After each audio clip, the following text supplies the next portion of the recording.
Habibganj station का नाम अब रानी कमलापति के नाम से हो गया है, किस तरीके से देखते हैं आप? देखिए, एक तो माननीय प्रधानमंत्री नरेंद्र मोदी जी के नेतृत्व में देश बदल रहा है, आगे बढ़ रहा है, आत्मनिर्भर भारत हो रहा है और वर्ल्ड क्लास रेलवे स्टेशन देश का पहला बना है हबीबगंज स्टेशन। लेकिन उसका नामकरण का बदलाव किया है, रानी कमलापति जी के नाम से किया है, क्योंकि वो गोंड रानी थी और हमारे देश की जनजाति समाज की गौरव थी और अन्याय के खिलाफ लड़ाई लड़ी और अपने कुर्बानी दी अस्मिता की रक्षा के लिए, और इसलिए वो हमें प्रेरणादायी रहेगी हमारी माता बहनों के लिए, हमारे प्रदेश की गौरव थी और इसलिए इससे नई प्रेरणा मिलेगी और गौरव बढ़ेगा, महिलाओं का सम्मान भी होगा। इसलिए मैं प्रधानमंत्री जी को और मुख्यमंत्री जी का धन्यवाद करता हूँ। लंबे समय से भोपाल नवाबों से जुड़ा रहा है, ऐसे में रानी कमलापति जो लंबे समय से आप आगे क्या कीजिए? देखिए, नवाब हुए, अंग्रेज हुए, ये सब बाहर से आए, हमारे ऊपर अत्याचार किए, यहाँ की संस्कृति को नष्ट किया और यहाँ कुशासन किया, हमारे पुरखों पे अत्याचार किया। ये सारे चिन्ह से प्रेरणा नहीं मिलती है बल्कि अपमान होता है। और जितने भी प्रेरणादायी चिन्ह हैं जिनसे प्रेरणा मिले, समाज और राष्ट्र के काम करने के लिए गौरव बढ़ाए, ऐसे सब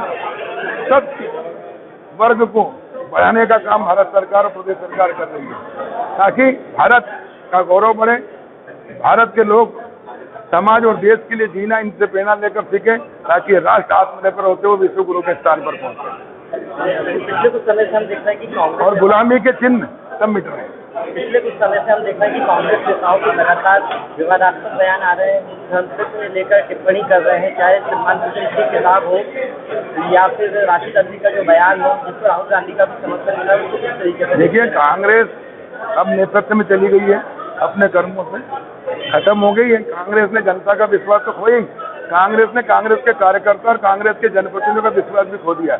एक परिवार की जी हजूरी करके, उसके लिए काम करके और देश के संस्कृति के साथ भी खिलवाड़ किया, देश की अस्मिता के साथ भी खिलवाड़ किया, इसलिए कांग्रेस की स्थिति खराब हो गई, खत्म हो गई। कांग्रेस मुक्त भारत जो मोदी जी ने नारा दिया है, ऐसे ही नहीं दिया है।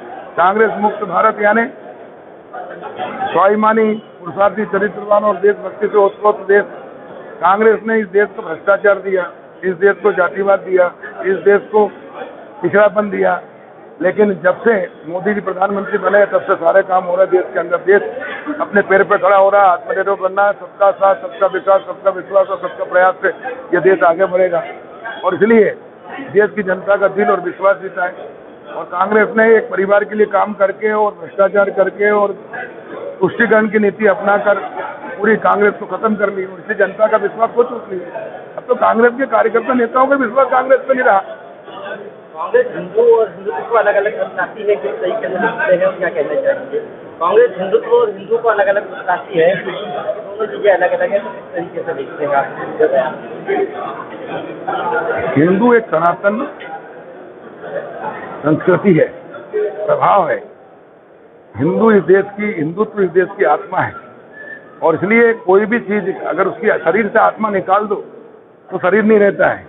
कांग्रेस ने उस आत्मा को निकालने का काम किया, इसलिए 7 साल देश का विकास हुआ। लेकिन मोदी जी और भारतीय जनता पार्टी और उसकी सरकार इस देश की संस्कृति, इस देश की भाषा, इस देश की जो लोगों का सब मिलकर हम सबको एक मानते, चाहे हिंदू हो, चाहे मुसलमान हो, चाहे ईसाई, हम सब भारत माँ के लाल भेदभाव का काम। लेकिन हमारे लिए राष्ट्र पहले, पार्टी बाद में, उसके बाद में देखते। कांग्रेस के लिए राष्ट्र जाए कहीं पार्टी डूबे वो पप्पू को ही बनाएंगे। एक परिवार को सत्ता देने के लिए, सत्ता बने रहे उनके माध्यम से सत्ता के शोषण करके लूटर इस देश की संस्कृति से खिलवाड़ करिए काम किया, इसलिए कांग्रेस अब खत्म हो गई है। और भारतीय जनता पार्टी के लिए पहले देश, समाज के सभी लोग और इसलिए पहले राष्ट्र। और इसलिए जो भी काम हम करते हैं, सत्ता एक साधन है, लक्ष्य हमारा ही राष्ट्र मजबूत हो, देश में दुनिया में भारत का नाम हो और भारत विश्व गुरु के स्थान पर पहुंचे। इसके लिए देश से गरीबी हटे, जातिवाद हटे, भुखमरी हटे, बेकारी हटे, भ्रष्टाचार खत्म हो, इसके लिए मोदी जी काम कर रहे हैं। और इस 7 साल में जो परिवर्तन आया, जो 60 साल में नहीं हुआ, 60 साल में एक शौचालय नहीं बना पाई कांग्रेस, एक शौचालय पूरे देश में गरीब थे, 7 साल में एक पक्का मकान नहीं बना पाई। 60 साल में गैस पेंशन चूल्हा गरीब को नहीं दे पाए, 60 साल में गांव में कहीं 1 किलोमीटर सड़क नहीं बनाई। वही मोदी जी ने 60 साल के अंदर स्वच्छ भारत कर दिया। गांधी जी का सपना कांग्रेस ने नहीं, मोदी जी ने पूरा किया है। और इसलिए सच्चे गांधीवादी देश में कोई प्रधानमंत्री है तो मोदी जी है। कांग्रेस को हक नहीं है गांधीवादी कहलाने का या गांधी जी का अनुयायी कहलाने का। गांधी जी के नाम का उपयोग करके 60 साल राज किया, लेकिन शोषण और भ्रष्टाचार कर एक परिवार के लिए काम करके पूरे देश को बर्बाद कर दिया। इतनी विश्वसनीयता खत्म हो गई और अब देश आगे बढ़ रहा है, आत्मनिर्भर हो रहा है। पूरा देश की एक आवाज पर मोदी जी की आवाज पूरा देश खड़ा रहता है, क्योंकि वो देश के लिए काम करते हैं 24 घंटे। और इसलिए आने वाली 21वीं सदी भारत की सदी होगी। स्वामी विवेकानंद जी का सपना साकार होगा। वो कहते थे कि 20वीं सदी अंग्रेजों के लिए, 21वीं सदी भारत की होगी। 21वीं सदी का 21वां वर्ष है। प्रधानमंत्री नरेंद्र मोदी जी के नेतृत्व में भारत की सदी होगी। 21वीं सदी पूरे विश्व को सुख, शांति और अमन चैन का संदेश भारत देगा। आतंकवाद पूरी दुनिया से खत्म कर सकता तो भारत का नेतृत्व कर सकता, भारत की संस्कृति कर सकता। क्योंकि हमारी संस्कृति में कहते हैं धर्म की जय हो, अधर्म का नाश हो और प्राणी मात्र में सद्भावना और विश्व का कल्याण हो। विश्व कल्याण की बात सिर्फ भारत करता है। और धर्म यानी क्या? सत्य, अच्छे कार्य। अधर्म यानी गलत कार्य। और इसलिए अब देश, पूरी दुनिया भारत की ओर देख रही, प्रधानमंत्री जी को। दुनिया में सबसे लोकप्रिय प्रधानमंत्री नरेंद्र मोदी जी है। ये हमारे लिए गर्व की बात है। और एक प्रधानमंत्री थे राजीव गांधी जी, वो कहते थे मैं दिल्ली से 1 रुपया भेजता हूँ, गाँव में आते आते 15 पैसे रह जाते हैं। मैं नहीं कह रहा, राजीव गांधी जी कहते थे। और 85 में से सत्ता के दलाल गए जाते। सत्ता के दलाल कौन थे? जिनकी सरकार थी। राजीव गांधी प्रधानमंत्री थे तो पंच लेकर प्रधानमंत्री कांग्रेस के थे। और मोदी जी कहते हैं खाऊंगा ना खाने दूंगा। इसलिए उन्होंने सिस्टम में परिवर्तन किया, प्रौद्योगिकी का उपयोग किया, टेक्नोलॉजी का उपयोग किया। जनधन 43 करोड़ खाते खुलवा, सीधे खातों में पैसा जा रहा है। और इसलिए 3 करोड़ मकान बन गए, करोड़ों शौचालय बनकर देश स्वच्छ हो गया। 9.5 करोड़ के टंकी चूल्हा निःशुल्क गरीबों को दिया, ताकि हमारी माता बहनें जो गरीब थी वो आंखों में आंसू आके उनकी आंखें खराब हो गई तो उनको मुक्ति दिलाई। गांव-गांव सड़कें बन गई, बिजली की व्यवस्था कर दी। अब हर घर नल से जल।